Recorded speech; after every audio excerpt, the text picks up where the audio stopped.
What's going on, coders? Welcome to another comic character of the week. I have the usual suspects, except for Sal, because he's celebrating his 72nd birthday or something like that. He's a geezer. I actually don't remember how old he is, so I think he's what? He's mid 50s. 80. He was either born 69 or 70. Something around there. Some of those good numbers. He's older than me and younger than Gary. That's right. Everybody's younger than me. I'm younger than everybody. He was born 69 or 70. I know you are the youngest. You're the baby. Well, you and Sonny are the same age, aren't you? Sonny's a year older than me. Oh, is he? He will wreck that till the day I die. He'll be like, remember, we might be in the same month, but I'm a year older than you. Okay, Sonny, I know, but you act younger than me mentally. I do have it within arm's reach. I got this at work. I was thinking about sending it to Sonny.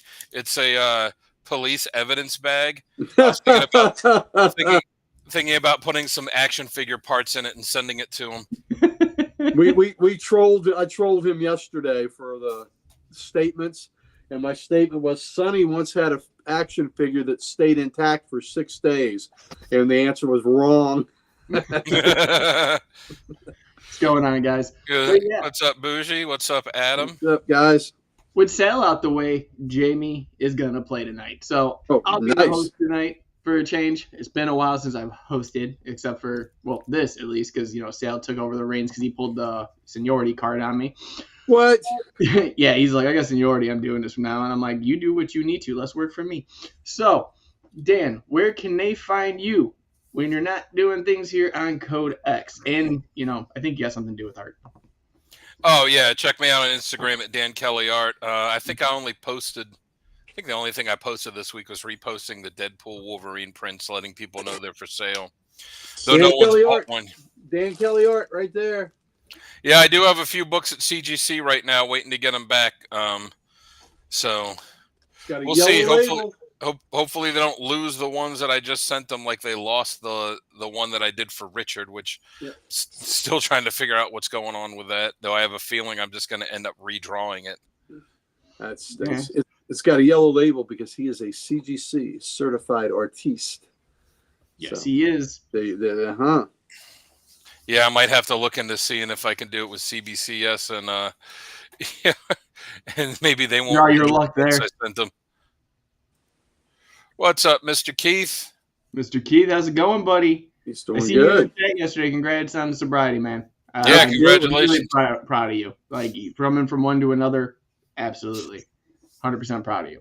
That is good stuff. Keep up the good work. Thank you, Bougie. Well, they, if anybody checks if anybody checks my page at Dan Kelly Art, they are listed for sale on there, and I got the stiff mailers to send them in, and I've been practicing doing Deadpool and Wolverine side profiles if anybody wants remarks. So check them out. But then check out this guy below me with his his action figure display that spins like a girl in a beauty pageant. Or actually, no, I guess it'd be more like a he does everything for red, like a 1965 Chevy on the showroom floor. Mm-hmm. That's right. What better way to display your action figures here at the Library Comics? So please come check me out at Comic Logic. We're Loudoun County, Virginia's only comic book store. You can come in every Wednesday and watch me, Rob Kalin, Mike Harbor. Check out the weekly books and come in, see us, say hi. We're Loudoun County's only comic book store. We would love, love, love to see you. I've told you before, reading comics makes you strong. You start out with one book, you end up toting long boxes. Next thing you know, you're jacked and you're packed, and you need to do a few push-ups too. That helps. All right, so. I actually got a funny story about that real fast. So, I was going to say, you start off with one book, and then if you're like Jamie at Baltimore Comic-Con, you end up with 492. There you 462. go. 462, sorry. My dyslexic guy says that all the time. But funny story, speaking of comics makes you strong. So Precious bought all those Silver Age because she got the idea from Uncle Gary and seeing all of his books and thought how cool it was. Mm-hmm. So I had to find all my complete series, and they're all scattered through every box. Wow. I had to pull out every single box, go through them, and find 800 altogether, right? So I could do it for the Silver Age stuff. And when I tell you my lower back and my hamstrings hurt so bad, I'd rather have done heavy squats again than do that ever again. I said, when we hit the 10,000 Silver Age bags and boards, I'll do it. I won't do it every couple hundred. There you go. That's awesome. Good job. Good job. Oh, you were talking about bags and boards. I was sitting here thinking, like, man, I knew you bought a bunch of comics at Baltimore, but I didn't think you dropped that kind of money that you bought that many Silver Age books. No, I didn't. I bought maybe like, I don't know, 20 Silver Age when we were there at that. Because I know, I bought a few, but I didn't buy that many. Holy no. This was the first Comic-Con in a long time that I operate. Like, I mean, I still got a pretty good stack of books, but I got more, more bigger books, as opposed to usually when I would go, I'd walk out with like a long box full of stuff because I would just spend the whole time doing dollar books. But this time I was like, all right, I'm going to get some bigger ones too that I normally don't get. Yeah. Well, y'all did great. Y'all made some great job. Pain makes gain. Lift those comic boxes, hike them up and down 12 flights of stairs. Yeah, them days are gone, baby. Oh man, I do remember when we moved out of our apartment, when we moved into this house, and I had to carry, I had all the boxes that were in the apartment. We lived on the 3rd floor, and there was no elevator, and just happened to lug them down all the stairs, like one flight, then turn, then another, and out that, and then load them up in the in the back of the pickup truck, and then drive them here and lug them all in. Oh, that's miserable. That's hard work. I moved like 4 times in 8 years with all these books. And like, never, I have never moved again. Yeah. But, since he's not here, we might as well shout it out. If you guys are looking for a sale other than Codex, go check him out at Sal's Comic Corner or the Slab Guy 77 on Instagram. Now, there is something we want to give everyone, but I can't. Oh, what we have here? Look at these faces. When you look at these faces, you just know that the faces in front of you, they have just got to have all the service. They're just practically dripping with it. And we would like nothing better than to give them to you, baby. Every one of them. Yes, and while you are doing that, go check us out, if I can find it, at thecodexstation.com. It's your one-stop shop for everything Codex. Get some merch, meet the team, let us know what you like and don't like, and so much more. Find us on all the socials there as well. And ladies and gentlemen, in the chat, if you guys could, and you guys love this content, hit that like button. It helps us out so much. We want to reach a wider base of people that might like this stuff too, and it takes you to help us out as well. So if you can, smash that like button. Thank you in advance. I'll be saying it in the main show too. So yeah, 4 flights, man. That's no joke. I know. That's why when somebody asks you to move, that is a hell of That's the first thing you say. How many comic boxes do you have? Yeah. And if they say none, be like, I'll be over there in 10 minutes. That's why people say, you ever worried about getting robbed? They said, well, first of all, they don't know exactly where to go. And then the other thing, this is an all-day affair. Yes. If you're going to get trucks, you're going to have a crew, and you're going to be here for a while. So it took me 8 hours to fill those, to find everything. Yeah. And I have everything categorized, like know where it's at. But it still took that long. Well, that's the thing with Gary's collection is nobody but him, even us, having been, me and Sal been there multiple times. If we walked into the house, it's not like we could walk down and be like, oh, okay, here's Amazing 15. Here's, Brave and the Bold. Here's Fantastic 4-1. Like, we don't know. Like, you keep them like snowflakes. They're not in the same place twice. I know. That's what I'm saying. Like, I move them around. Yes. He's the, but to his point, like if someone were to go in, it's not like someone's going to go in and just, pop in, grab like the key stuff and disappear. They're, because, where are they going to be? You got 60,000 to sort through. Good luck. Yeah. and that's, are they even down here? Maybe they're upstairs. Maybe they're there. Maybe they're there. They move around. Dude, like I still like I have dreams about your house, like literally vivid. Like I'm walking through it, I'm like, oh, it's my happy place. It is a wonderful place. Sal has those dreams too, as he's lurking in the bushes outside. That's what he's doing for his birthday this year. He's not here. Wow. Has that room miner probably has a few defenses in his house. Oh yeah, when we were there, made a joke like holding a book, like, all right, I'm gone. And he's like, Diane, get the gun. Listen, I tell people I carry sledgehammers, but the redhead got bullets, baby. Yeah. She got a gun, baby. Carrier. Scavenger hunt at Gary's house. Yeah. Sapphire, I don't think you make it through the front door. See, what you don't know is actually Adam's been here before. I know, but like once is enough, right? No. What you don't know, what Gary hasn't shown us, is how he has, the floor just opens up and it's like Dr. Evil's lair in there. You go. And he's got the books protected by sharks with freaking lasers in their heads. Yeah. Laser sharks. There you go. How hard is it to get sharks with freaking lasers on their heads? That's all I'm asking. But, ladies and gentlemen, we do have a great show lined up for you. Comic Character of the Week. This week is Adam Strange. I'm going to try to go through everything probably like Sal does, but it's been a minute for me to actually say it. So bear with me. And want to come over again. Well, the chat got deleted real quick. He spelled "come" the right way. There's a first for everything. That's right. All right, you guys about ready to jump into today's show?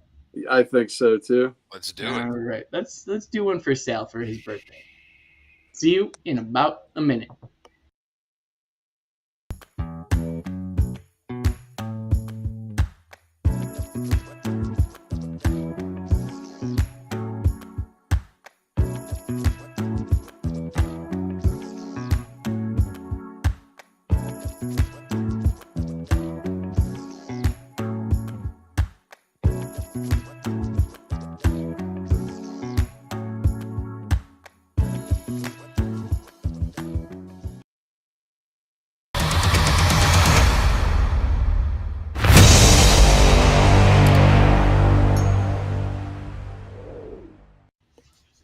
What's going on, coders? Welcome back to another episode of Comic Character of the Week. This week's character, Adam Strange. With me, the usual suspects themselves, Dan, the Kelly Man art thing that does men art on Instagram.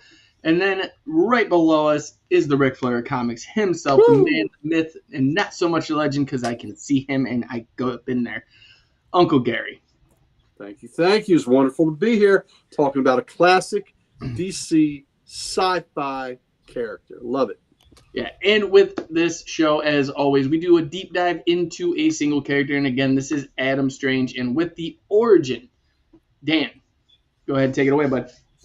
I just have to mention, too, that, so my last two picks are the Rocketeer and Adam Strange. So I guess for my next one, I got to figure out another white dude with a rocket pack. Absolutely. Or don't do anyone with spoons, please. It's too bad we did Cannonball because, maybe that would have slightly fit the theme, but we already did him months ago. Yeah. So he first appeared in Showcase number 17 from November 1958, created by Julius Schwartz and Murphy Anderson. Do you have that book, Gary? Of course I do. It's Showcase 17. Yes. Yeah, Showcase 17, 18, and 19 were his first three appearances, and then they were so good he got elevated to the lead feature in Mystery in Space. Yes. So his origin is that Adam Strange is his real name because 1950s comics. Well, hey, who doesn't love some Strange? I mean, yeah. He was an archaeologist that was transported from Earth to the planet Rann by something called a Zeta beam, which they had sent, as a means of communication. And as it spent years traveling through space, when it hit Earth, it became a teleportation beam. Once he got there, he kind of took over and became the planet's main defender and protector. He married the daughter of their leader, had a child with, a daughter with her, had a family, and, eventually, found a way to stay on Rand, because whenever he would go there, the Zeta beam would eventually wear off and he would go back to Earth, and he would have to wait for the next Zeta beam to take him. And eventually he found a way to stay there. As far as powers go, he doesn't have any. He is a genius level intellect. He's an expert marksman. He's a skilled hand-to-hand fighter. He's got a photographic memory. I guess the closest he has to powers is at one point he did get cloned eyes that can see the electromagnetic spectrum. He has a Zeta beam module that, for teleportation. And I mean, the coolest part, he's got a rocket pack. At what point have any of us not gone, fantasized about what you would do if you had a rocket pack? If anyone fantasizes about rocket packs, it's you, Dan. Yeah.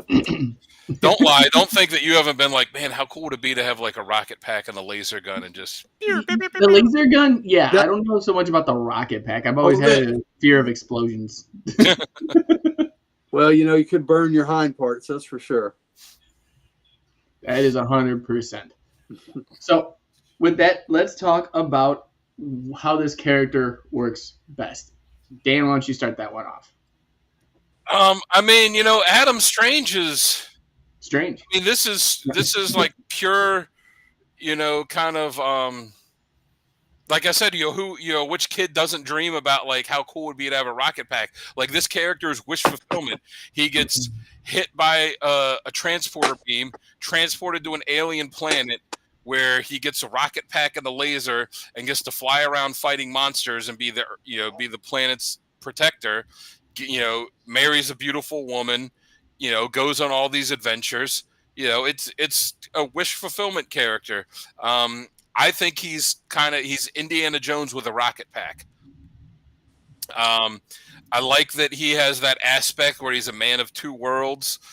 He's from Earth, but he's adopted by Rand, and his life is no longer on Earth. His life is on Rand, though he still has to split his time between the two.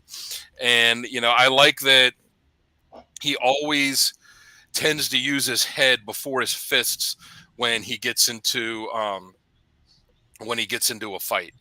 A lot of characters, the first thing is they'll do is go in guns blazing, fist first. He's one that kind of will hang back and think like, all right, uses intelligence to figure out the problem before actually going and attacking it. Awesome. Gary? All right. Well, Dan's on the nose there. It's cool. It's also one thing to keep in mind with this character, back to the origin. Julie Schwartz was a longtime DC editor and was the editor of the line.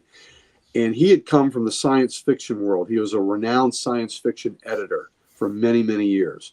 So he comes to DC. And one thing that revitalized the superhero genre that we know and we love is that in the 50s, when Julie Schwartz went to DC, he revitalized the heroes, starting with the Flash, by giving him a more science origin, like the lightning bolt hitting the chemicals. And he also did that with Green Lantern, having the Green Lantern ring be part of the Green Lantern Corps and an intergalactic police force.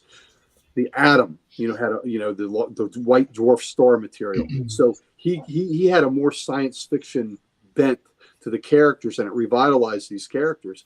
And Adam Strange was a creation of his, and it's just classic sci-fi. So Julie Schwartz is an early architect of the revitalization of the superhero genre.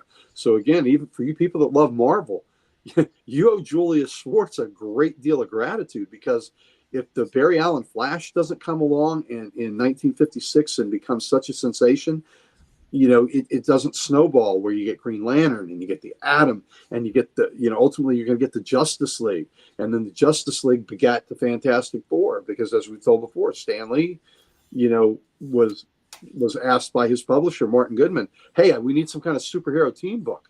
So that's right. He was a sci-fi nerd. Absolutely. So I just want to give some love to Julius Schwartz and know how instrumental he was in the comics that we love.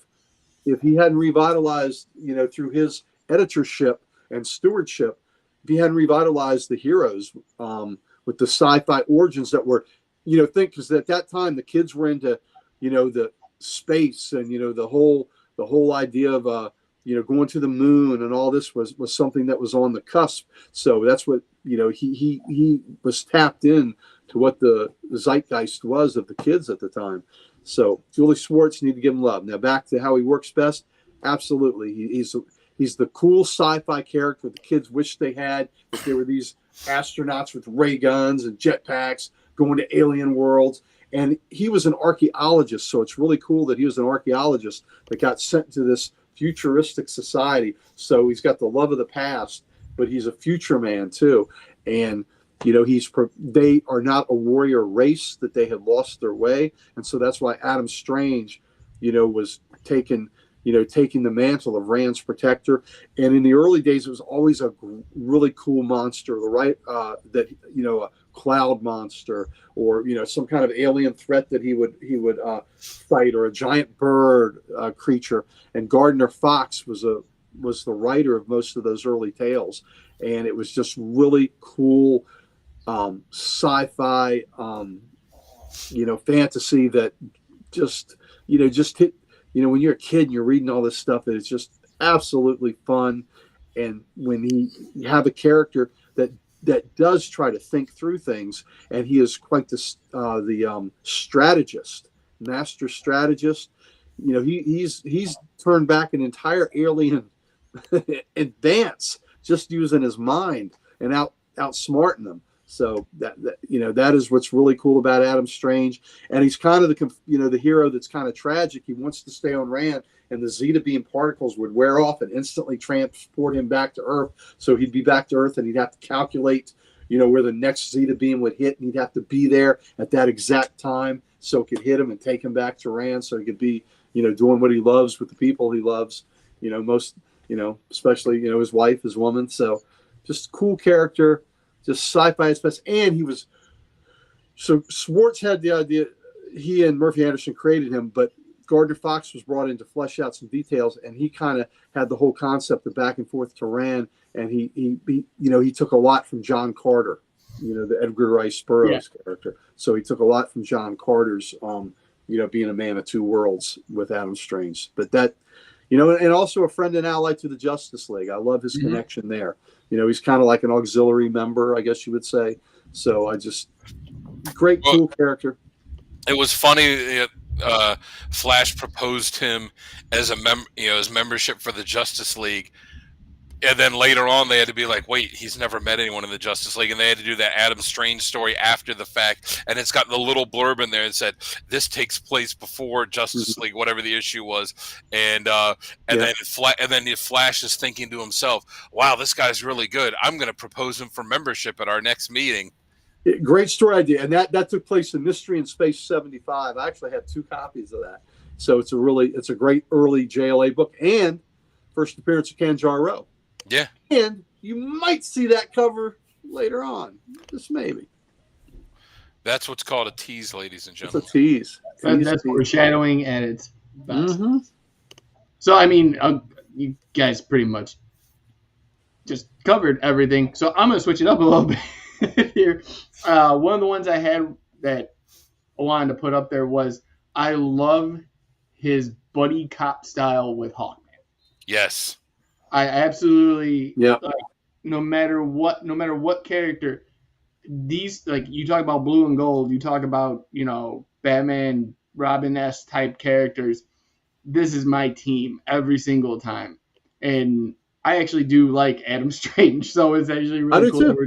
Completely different characters. Hawkman, total opposites. Yeah, Hawkman is just going to kick your ass to begin with. Drink a bottle of Jack and slap you with the bottle when he's done. Yeah, Adam's like, you got to think this through. Yep, that's well, right. it's funny too because in the comics, Rand and Thanagar are up until recently were we're at war with each other and we're enemies, and it's only recently the past couple of years that they've put that to rest, and it was always. And that's something that always came into the stories too. That was an issue with Hawkman and Adam working together, even though they were allies with the Justice League and just kind of being adventurers and heroes and stuff.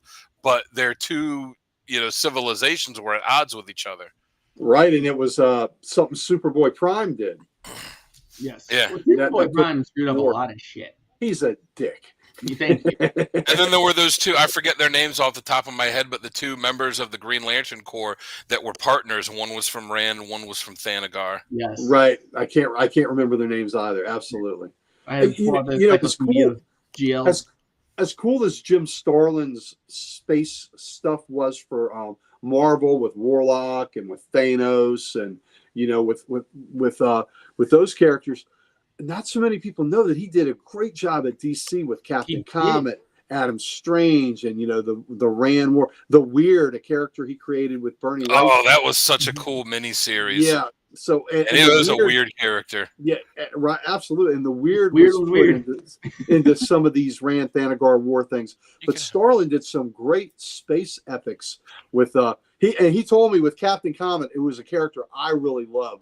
That's an old school character. I mean, he's older than Adam Strange. He was from the early, like 53, 54. I have his first appearance in Strange Ventures 9. And Starlin, when he knew they wanted Captain Comet series, he told me, man, I didn't know what I was going to do. He said he went out and smoked him a herbal cigarette, let's say. And he came back and he goes, now I know what I'm going to do. And he had a whole cool figured it out. Figured it out.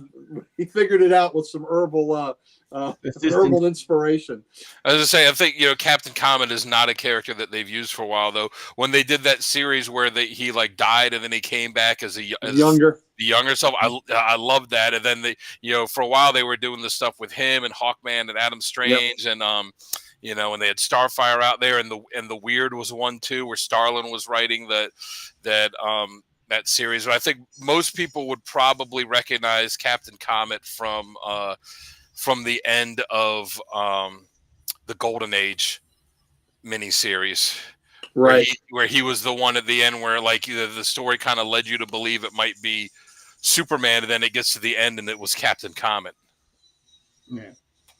All right. Well, talking about how this character works, Best is getting some badass moments, and we got the first mutant. You are absolutely right, Chris. He was the first mutant. So, Gary, why don't you take that one? For badass moments. All right. All right. So, first, need me glasses. First badass moment in the JLA run, not Justice League of America, but JLA, when Morrison and those guys. Oh, please tell me it's going to be 21. 21, baby. Now, I just had this one sitting here. Yep, there you go. Morrison. Yeah, I've got it in this trade. Morrison did not write this issue though with Captain Comet. It was Mark Waid, and there's an invading force coming, and Adam Strange gets himself with first he has the Justice League captured because he's convinced this invading race he's going to help them, but he needs to have the Justice League to help them achieve the means that they want to do for the invasion. So he gets them to bring him the League, and the League is captured. They don't know why Adam Strange is doing this, but as things work out, they find out that Adam Strange is really still on the side of the good, and he gets it so that he is hooked to this giant light device, and it's going to shoot the Zeta beam particles out of his body into the pathway of the incoming invading space fleet, and it's going to teleport them halfway across the galaxy. And it's this great big audacious plan. And at one point he is told, you took a hell of a gamble to do this by bringing us here to do this. He said, no, if I had brought the 7 soldiers of victory, it would have been a gamble. I brought the Justice League of America. That made it a plan. I just thought that was an awesome line because I orchestrated to bring the Justice League of America. That's a plan, baby. Those are bold words, Chris. I don't disagree with Chris. Well, I tell you what, I enjoyed that Morrison run on JLA a lot. Oh, me too. I think that and his All-Star Superman. After that, I gave up. Yeah, look, Morrison. That run of JLA was really, really good, and Rock of Ages was one of my favorite Darkseid stories. Of all time. So Chris, I love you, brother, but I think Morrison did some good work on JLA there. But his Batman stuff was like so inconsistent, though. Well, it was inconsistent, and it was just dense, right? Yes. It was just a very dense read. And when you're reading that month to month, it is better when you can read it in one sitting. But when you're reading it month like to a doomsday clock. Yeah.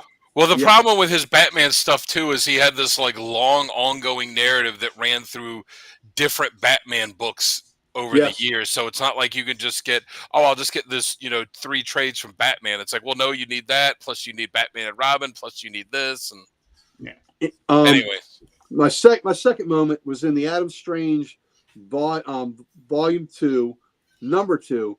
There's an alien that he has a confrontation with, and he ends up getting the best of him. But this alien's got like a self-destruct bomb in his suit, and Adam's trying to help him. That's okay too, brother. And Adam realizes he can't do anything for this guy, but he needs to get him out of danger for everybody else. So he tells the alien, says, you can help me, right? You can help me. He says, yeah, I can help you. So basically he strapped the jetpack on him and shot him into the atmosphere and let him blow up harmlessly. But the fact that he lied and said, yeah, I've got it, I'm going to help you, boom, and shot him up in the atmosphere and just let him blow up where he was the only one that would get blown up.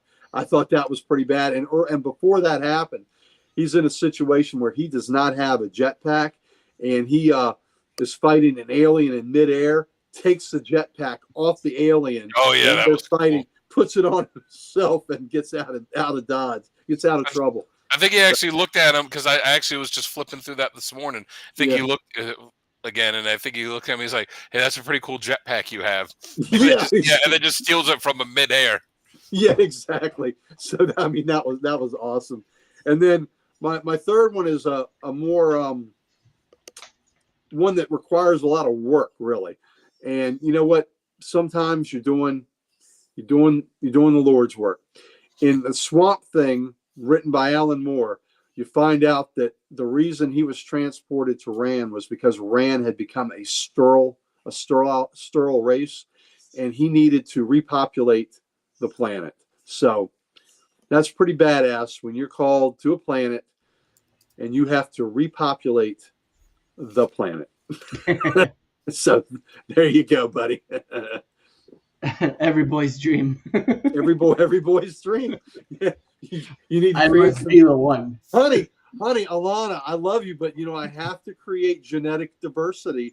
It's for the future of your race. I mean, I'm not going to enjoy it at all, but it's for the future.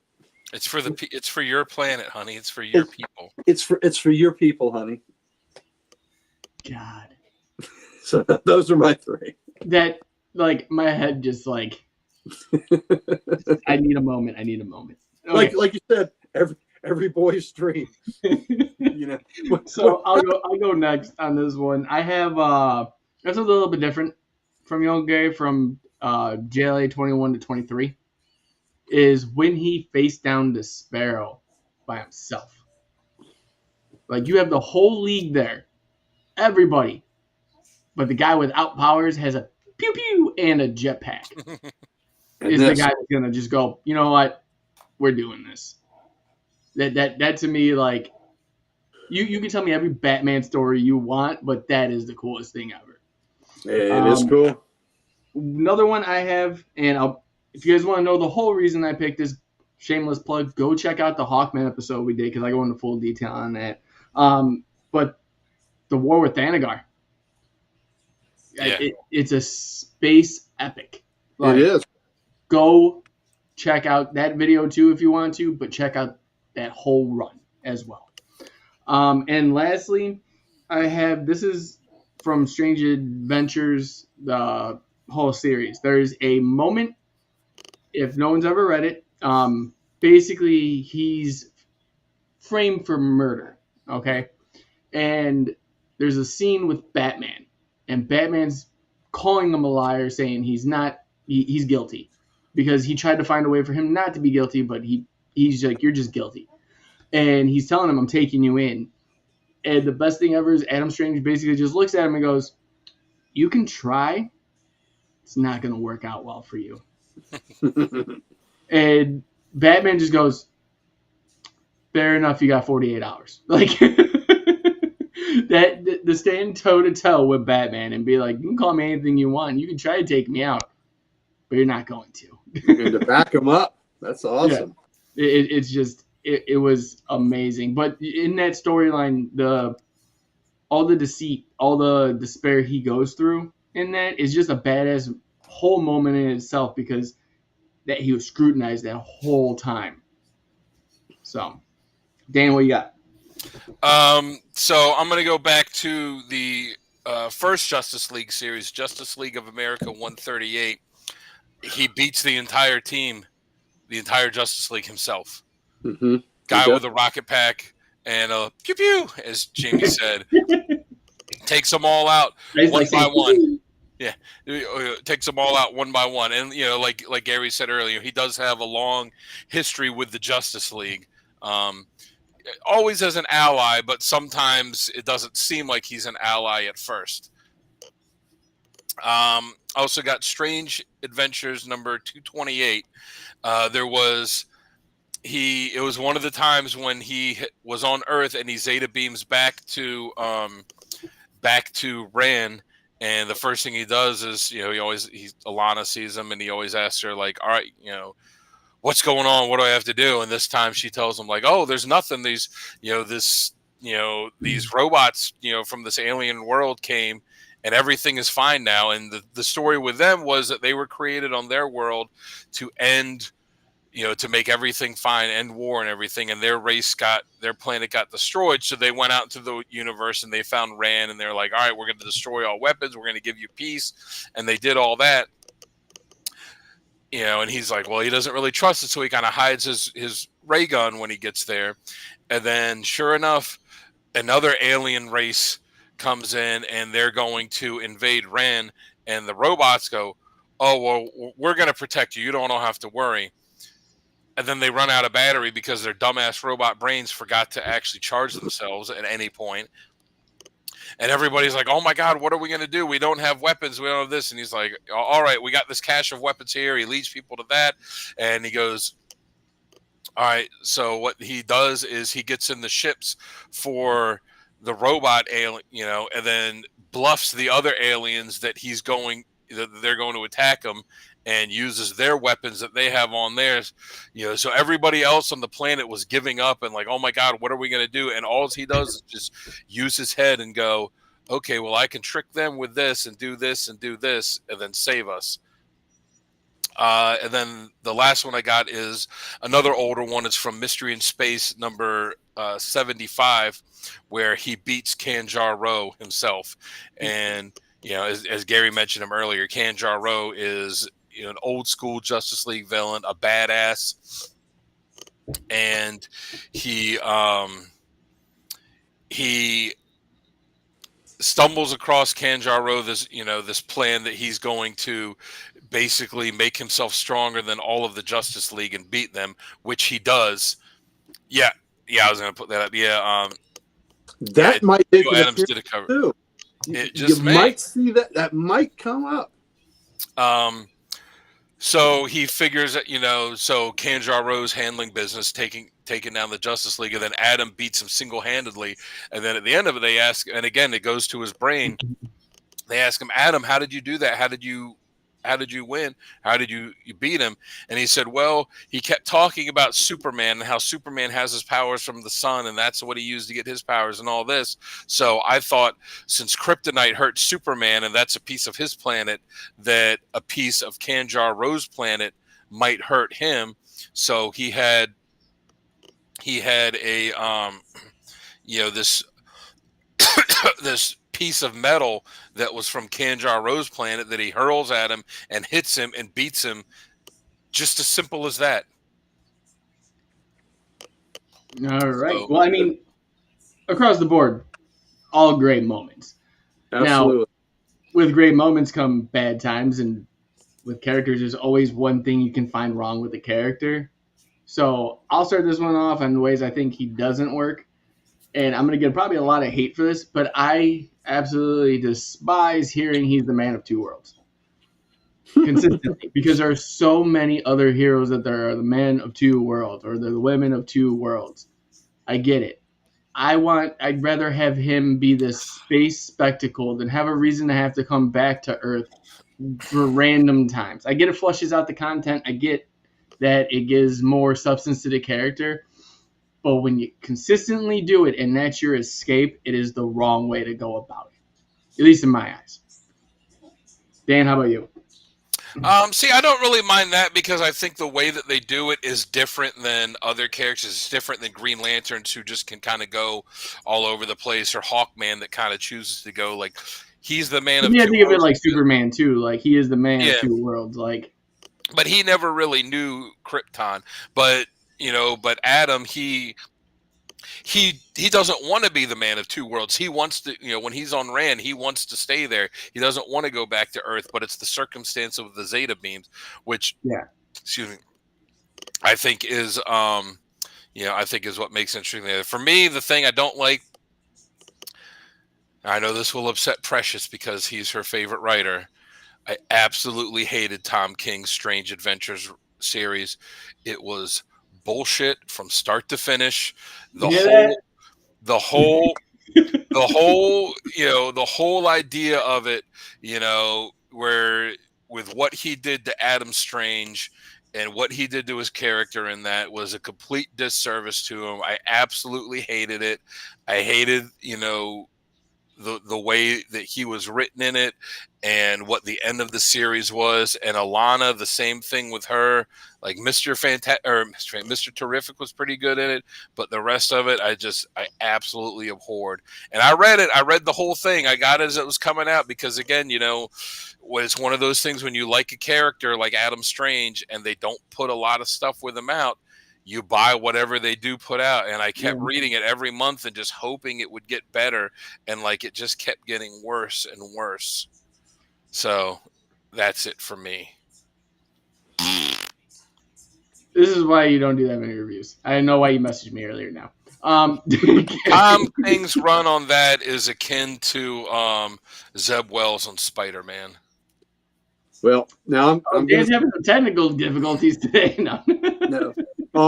Now, see, I like that run a lot. I really liked it a lot because another case of Tom King, I don't count that as in canon. And if it was in canon, well, I'm not counting it as in canon.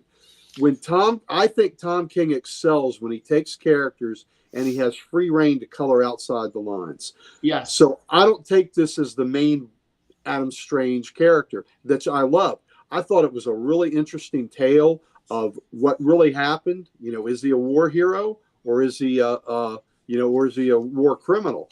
And I just thought it was brilliant. I loved the way that Alana was portrayed. She was a badass. Yeah, she was. She was rough. I loved that and was just confident and just, was definitely a Lady Macbeth type.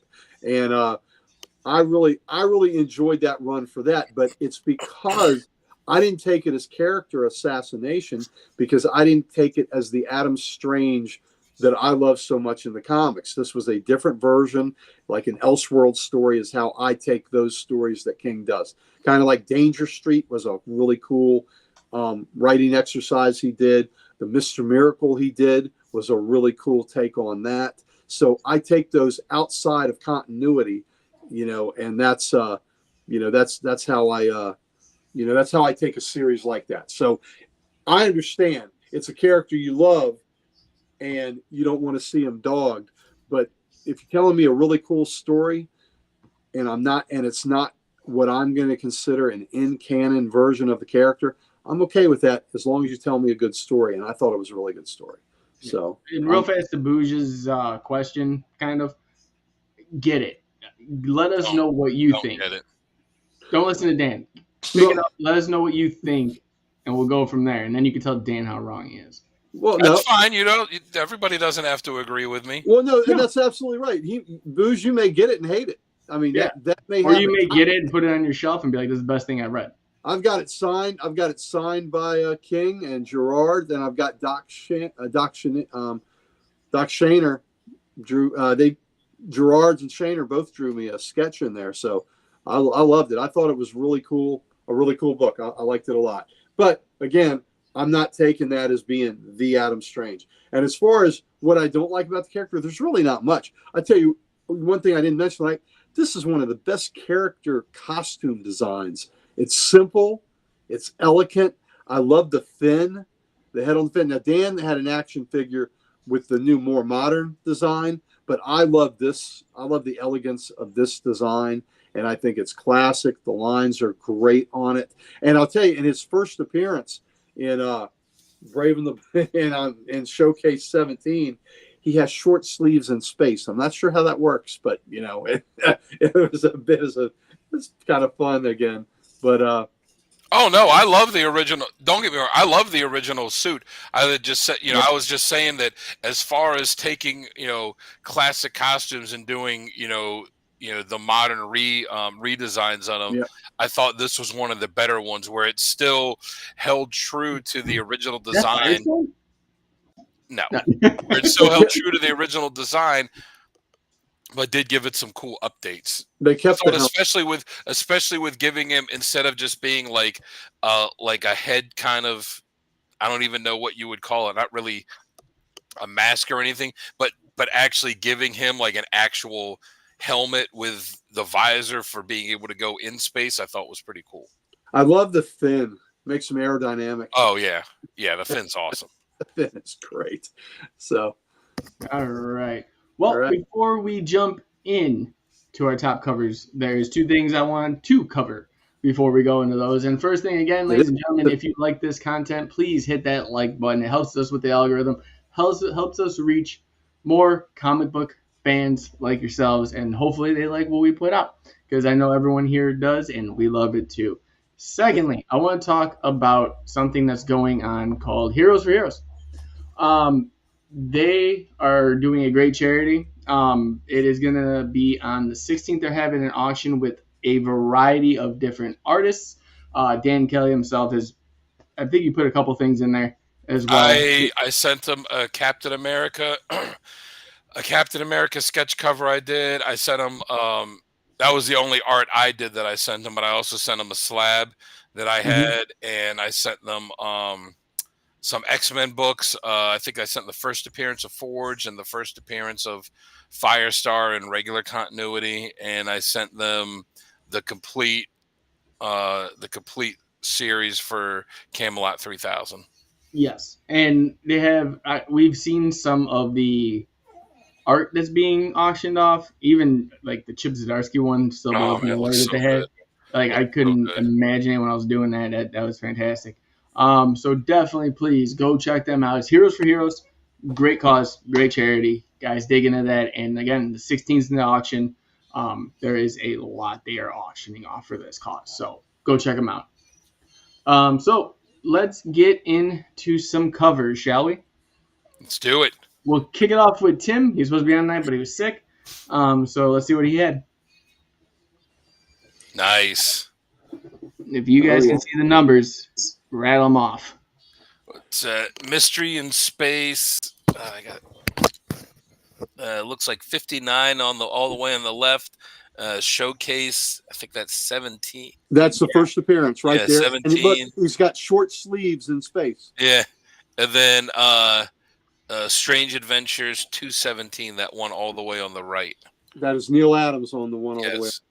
Yeah, that one's badass. That's Neal Adams. And we'll show what Sale had to offer. Nice. Yeah, that's 54. Okay. Yep, that's classic cover. Then the Adam Kubert cover. Yes. And, didn't Tim pick up autograph copies of those at Baltimore? Are those the Adam Strange miniseries, the Kubert's one? Yeah, he did find them. I don't know if he picked them up, but I know he did see them. And we're gonna go with Dan. So Dan picked. Oh, yeah. Very nice. So on the end we have the classic Justice League of America 138. Yep. That's the one where I mentioned that they. I don't remember if they used him in Justice League Unlimited or not. They used him in the Justice League series. Oh, I think he had to have appeared at some point. I love that logo too. That is one of my favorite JLA Shield logos because it had the red, white, and blue on it. You know, the way that they did it, that was the only time they did it quite like that with the coloring. Mm-hmm. But great Neal Adams cover. Oh, that's one of my favorite JLA covers of all. Yeah, as soon as I picked Adam Strange for this, that was immediately the first cover that came to mind. I was like, I got to use that one. It's such a great cover. The one in the middle, Mystery in Space number 82. That's a classic, iconic comic cover. I like the whole thing with the war on Earth on one side and the war on Rann on the other, and him having to choose what's his life going to be. I think that's Murphy Anderson, I believe. Yeah. And then on the end, that's the Pascal Ferry one. It's Adam Strange number 8. I just love how it's got the art of his new suit there, and you see the other Rann warriors on one side, you see the Thanagarians on the other. Then he's just in the middle with his new suit, with his weapons, just looking totally badass. It is too. Yeah. I agree. All right. Give me 1 second here. And we are going to go with okay. All right. Well, the one in the middle looks awfully familiar. There we go. So, it's the League. Nice choice. The word with League. Dan, do you own that cover? The 138? I do not. That's not one that I have yet. Yeah, that's one I think you'll enjoy getting. But it's the League with the red, white, and blue. It was never quite done like that. And I love it, love it, love it. So, classic Neal Adams cover. The one on the left is Strange Adventures 220, and that's a Joe Kubert cover, and it's kind of done in the style of the Tone covers. And I just think that's a great creature cover. A great sci-fi. Him and Alana fighting that monster, shooting their pew pews as we've learned from Jamie. So pew pew. So I just love that cover. And then the four color goodness, absolutely, Chris. And Chris, you're right. That costume does scream 50s sci-fi, and he was created in 57, so he's right in the era. And then the aforementioned Mystery in Space 75. And I just think that is a classic Carmine Infantino and Murphy Anderson cover right there. And, that has got that Justice League appearance in it that we have talked about.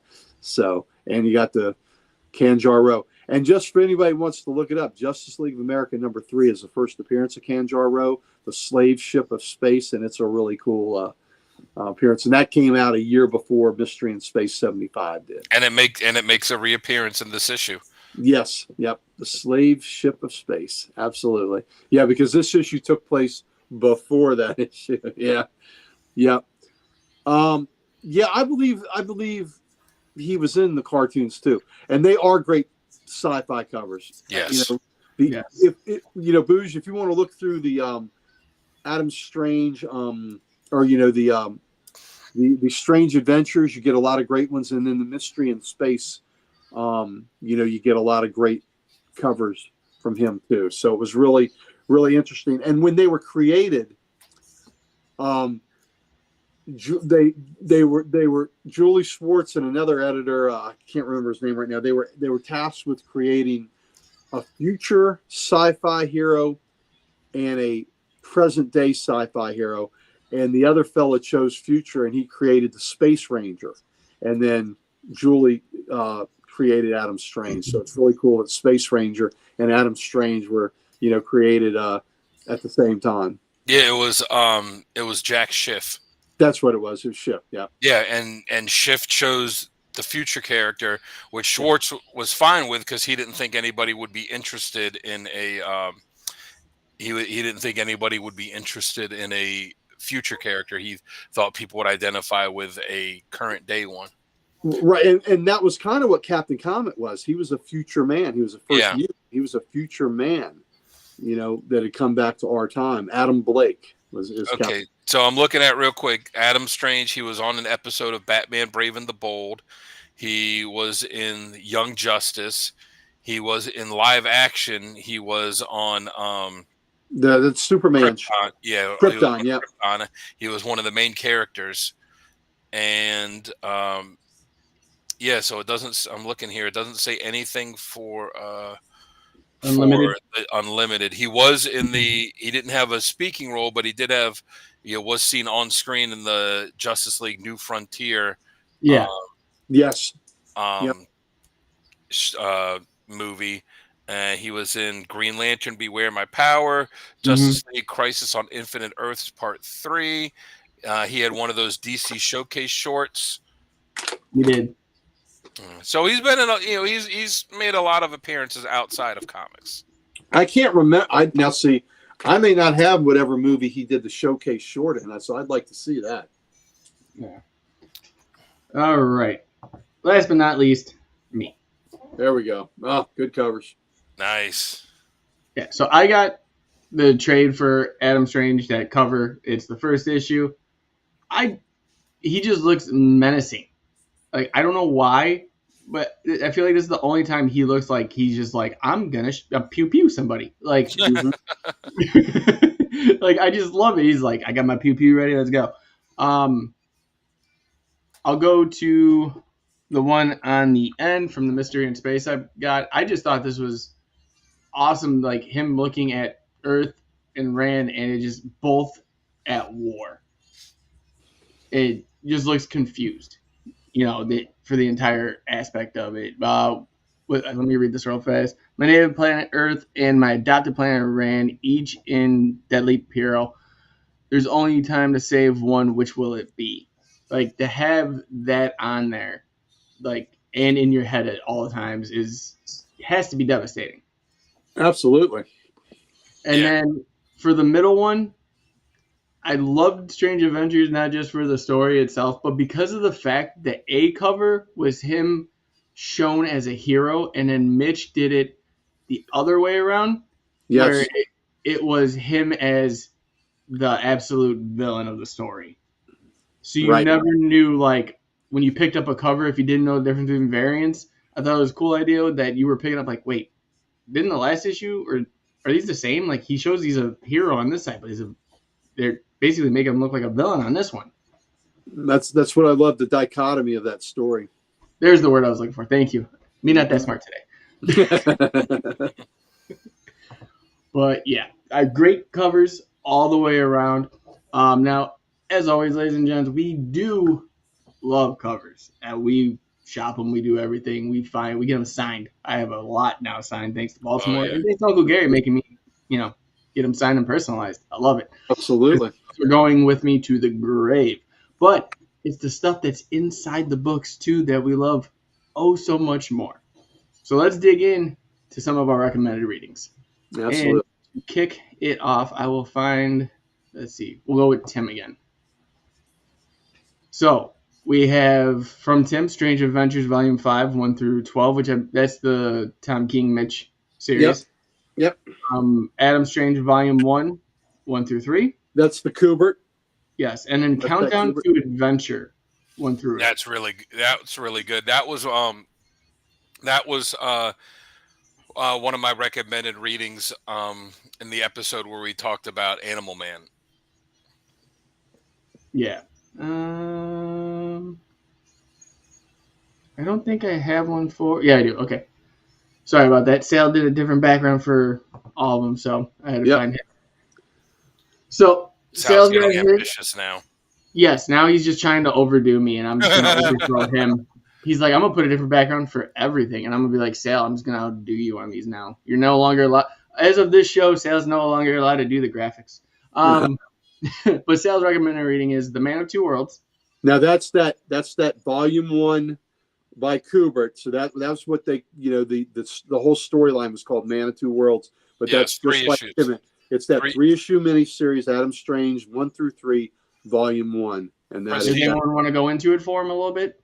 3 prestige issue format. Yeah, 3. Right, it was the square bound prestige issue format. So great, just great story. A great primer. If you don't know if you've never encountered Adam Strange, you pick up that trade or those 3 square bound books, you'll find everything you need to know. Awesome, and then Adam Strange Planet Heist. That was where one of my badass moments came from.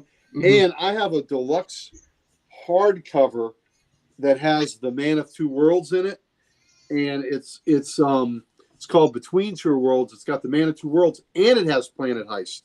So it's got the 3. Oh, nice. So I'll when we come back to my screen, I'll show you the book. But it's really great that it's got those top 2 selections all in it. So that's cool. Yep.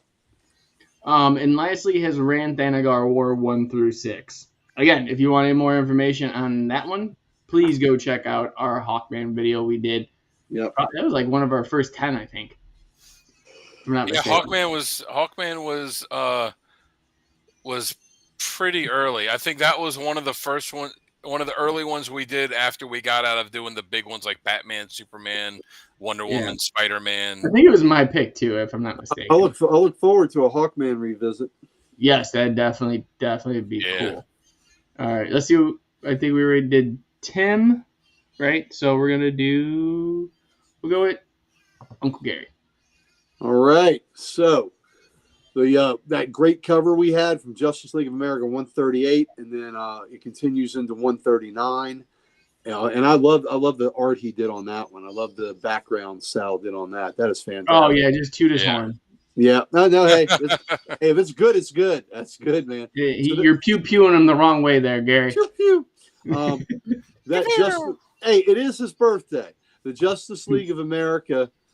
I told him I hope his birthday is as blissful as the Beast is at Avengers Mansion. And I love that so much. I'm going to print it and hang it on the wall. I texted that to him earlier. He said that made me have a belly laugh. I said, I know that line's so good, I may have to use it again today. So, I warned him. So, but yeah, Justice League of America 138, 139, like Dan mentioned earlier in his badass moments. In JLA 138, he kicked their entire asses. He beat them all, So just a great 2-part story. I loved when the League would have the Adam Strange crossovers. Booge, we're going to do one, brother. And then Adam Strange, again, Volume 1, that 1, 2, 3, that again is that Adam Kubert one. And then Strange Adventures, Volume 5, that's the Black Label book. That's the one we've been talking about, the Tom King, Doc Shaner, Mitch Gerard's book. That is, again, if you take it out of canon and not let it, which I'm sure that it is because that's how I take it. Yeah, it's out of canon because he did the it's out of canon the same way that the Human Target one he did was, because in Human Target he killed Guy Gardner and a couple other characters and I mean all that stuff is out like Rorschach I felt like was just out of the realm. Listen, Rorschach, the Human Target, so boring. I loved that Human Target book.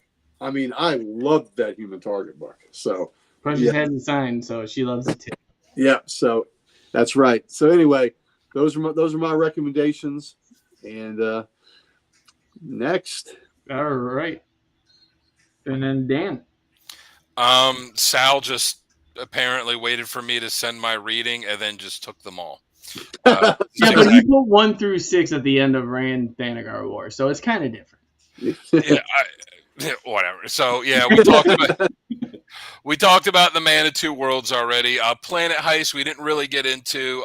That was the 8-issue miniseries. I guess that would be Adam Strange Volume 2 because the Man of Two Worlds, issues 1 through 3. That's volume 1. He's never had an ongoing series. Yeah, that is volume 2, Dan. You are right, and that's where I had my badass moment where the alien was going to blow up, and he helped him on his way.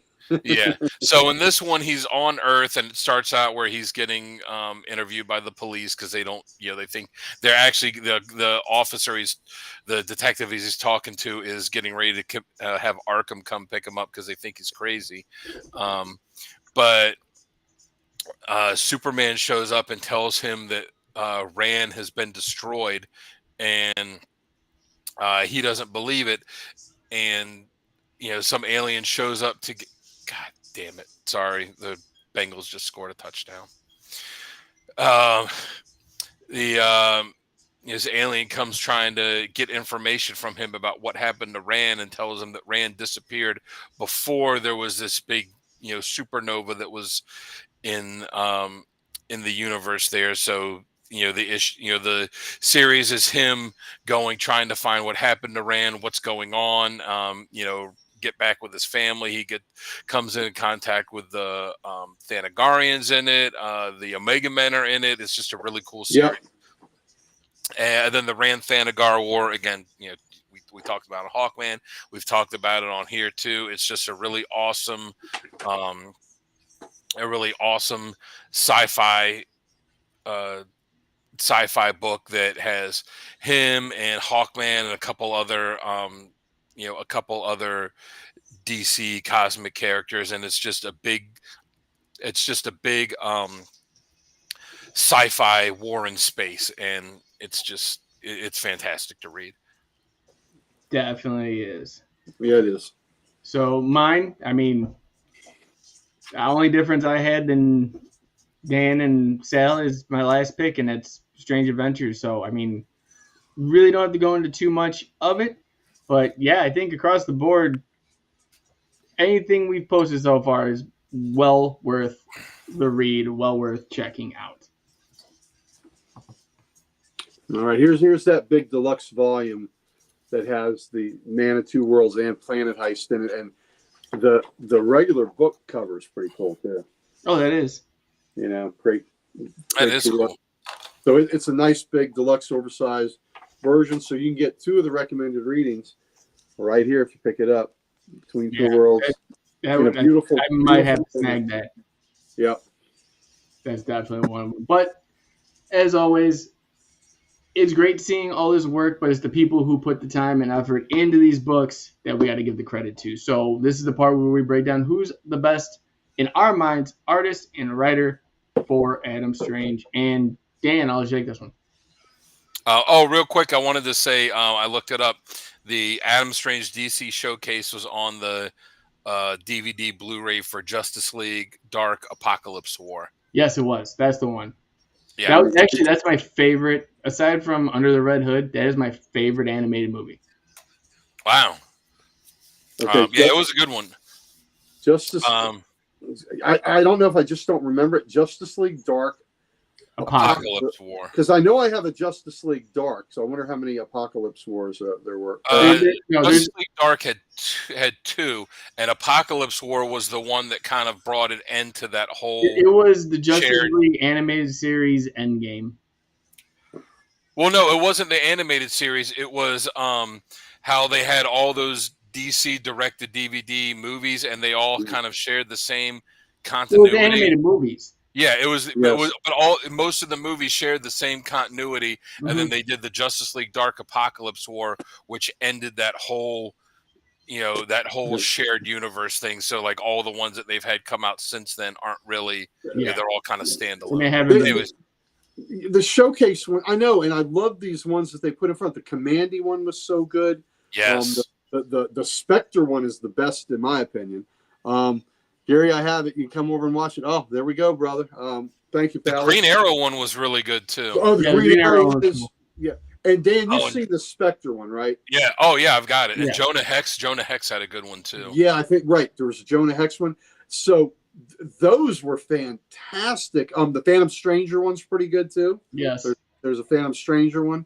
So I think that's on Red Sun, maybe. Yeah, it's disappointing that they stopped doing them the same way that Marvel stopped doing those one shots on their on the DVD, Blu-ray home releases for the movies, because it was just a nice, cool little extra thing that you got that featured something that you knew wasn't going to get a big full full movie to themselves. Yeah. Well, Dan, who are your two? Who's your writer and who's your artist? I struggled on writer because he doesn't have it's been so long that he hasn't had he's never had his own ongoing series, and it's not like it's been one writer that's dealt with him on on a bunch of different things. So I had to go in the Wayback Machine and go with Gardner Fox for his writer, because he handled a lot of the early stuff, and it was just the big space adventure stuff where it was almost like the B movie, the B sci-fi movie monster of the week thing, where each episode he gets beamed into Rann, and it's like, all right, what do I got to deal with this time? And he goes on his big adventure, and then he gets transported home, and then the next issue starts where he's in some, it's like a page where he's in some different situation on Earth, trying to get to where he needs to be for the Zeta Beam before he goes on this other adventure. So Gardner Fox for that. And then for artist, I went with Ivan Reyes. I don't know how to say his last name, Reyes, who did the Rann Thanagar War. His artwork on it was just spectacular, and it just made me want to see more of him working on all those characters, and especially Adam Strange. Good choices. All right, Gary. All right, bring it, Unc.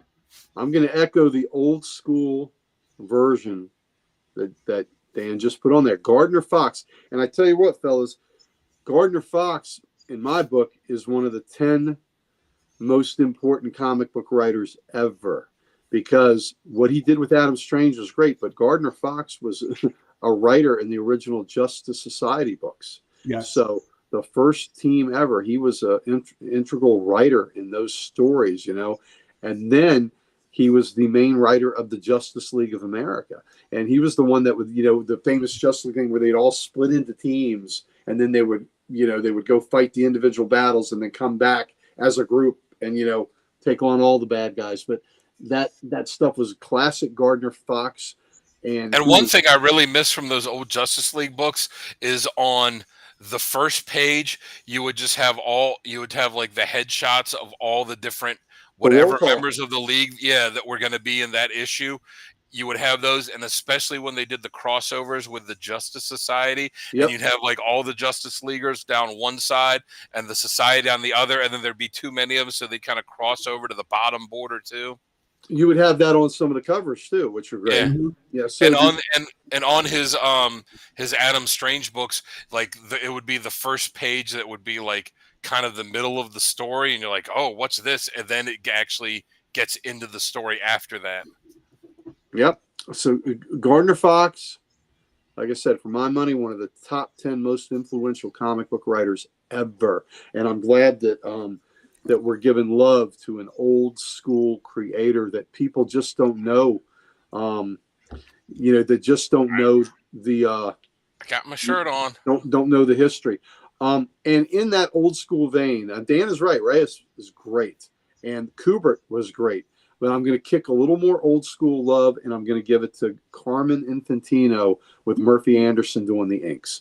That character, this classic design and all, those guys made this character look so cool in the late 50s, the early 60s, and those books have just a classic look and a classic feel to them. And I wanted to give Infantino and Anderson some love. Awesome. So with writer, I'm going to go totally different direction than both of you.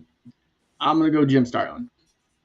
That's a good choice. Can't go wrong. Can't go wrong with that. No, you can't go wrong with Holy War was great. You can't go wrong with Jim Starlin writing a cosmic character. Nope, not at all. Everything in space, I'm in for. And for my artist, I have to go with Gerard. Like who? Gerard's. Oh, Mitch. Yep. I thought he did a fantastic job, not only on some of those covers, but on the interiors too. Like how Lana looked, how Adam looked, it just blew me out the water. That's when I became a fan of him. So those are my two. Well, those are great choices too. I'm glad you gave Starlin love there because, again, people know him for doing the great space cosmic operas with the Marvel universe, but he did the same daggone thing with DC too. So he needs to get love for that too. So those Rand Thanagar books are so good. Yeah. And I also want to give a honorable mention to Pascal Ferry, who did that 8-issue. Was it Adam Strange Volume 2, the Planet Heist story? His artwork in that was just gorgeous too. Very clean lines on that. Yes. All right. Well, I think that's a great place to wrap this episode up, ladies and gentlemen. This is Comic Character Week. Again, we've covered everything you need to know about Adam Strange. Now let's cover everything about us. Dan, where can they find you when you're not doing Codex things? I'm pretty sure it's on Instagram, doing something on Instagram with Road something on Instagram. Yeah, you can find me on Instagram at Dan Kelly Art. I don't post as frequently as I would like, but I'm hoping that soon I can be having some more stuff to post. We'll see, but go on there, give me some likes, give me some follows, buy some stuff. Everything that you see on there is for sale unless it says in there that it was already sold or given to some or done for someone else. Prints are for sale. Go check it out. And then this guy underneath me. Well, Comic Logic, baby. Appreciate that. Comic Logic is where you go to see me. You can catch me, Mike Harbour, Rob Kalin at Comic Logic. If you go every Wednesday, you catch us there. Wednesday mornings, getting our new fix. We got to have our new books because we're addicts. Comic Logic, Loudoun County, Virginia's only comic book store. I know. 4-color ink right in the veins. They got it doubled in me right now. Like, it's bad. That's right. Absolutely. Get that good 4-color ink. But come see us. We'd love to have you and make your acquaintance. So please come on by. So also, let's give some love to the Comic Character of the Day site founded by our good buddy, Archduke Kevy. Welcome back to the team, brother. That's right. Absolutely. Archduke Kev. And the reason we're acquainted is because we met on that site. And he picks the Character of the Day. Today, of course, and copacetic here, it's Adam Strange. I do Cover of the Day. Dan does a great, interesting, many times salacious, which we enjoy, Random Panel of the Day, and Question of the Day. And it's a great site. Come hang out on it and watch it. And then, enough about me. We got the architect here, the master builder, the man that put this station together, brick by frickin' brick. He is the man, and he's done a hell of a job as a host. Sal celebrating his birthday at the Slabatorium there. You had a viable replacement today that came in and filled your shoes very admirably, Sal. We missed you, but J-Dub, it was great to have you in the captain's chair tonight, my friend. Yeah, for a showcase of its own. I was the one who used to host this show. Right. Now it's just like I'm here, like, yeah, let's do this. Yeah. But thank you for that again. And Pam, we do have a Discord. We can start probably back up. It's just when we don't have a lot of people in a certain social media outlet, there's not much we can do. But if you want to jump in there, obviously just find us at the Codex Station. Jump in, say hi to everybody. There's a few people still in there, so we'll all be in there too. But yeah, Uncle Gary, thank you again for that. And there's this part I keep forgetting to do. No, the fact that looking at us, you can tell the skeevy characters like us have all the socials, and we like nothing better than to give them to you. Yeah, and while we're giving that to you, go check out the CodexStation.com. It's your one-stop shop for everything Codex. Get some merch, meet the team, let us know what you like and don't like. Learn something about us, talk to us, grab a comic, pick it up, read it, love it, hate it. Let us know what you think there. Give us your opinion, because that's what we love to do, and we know if you're watching this, that's what you love to do as well. Because X's going to give it to you. Are Pew pew. Ladies and gentlemen, thank you again for joining. Thank you again for liking, and thank you every week in and week out for joining us in the chat. We will see you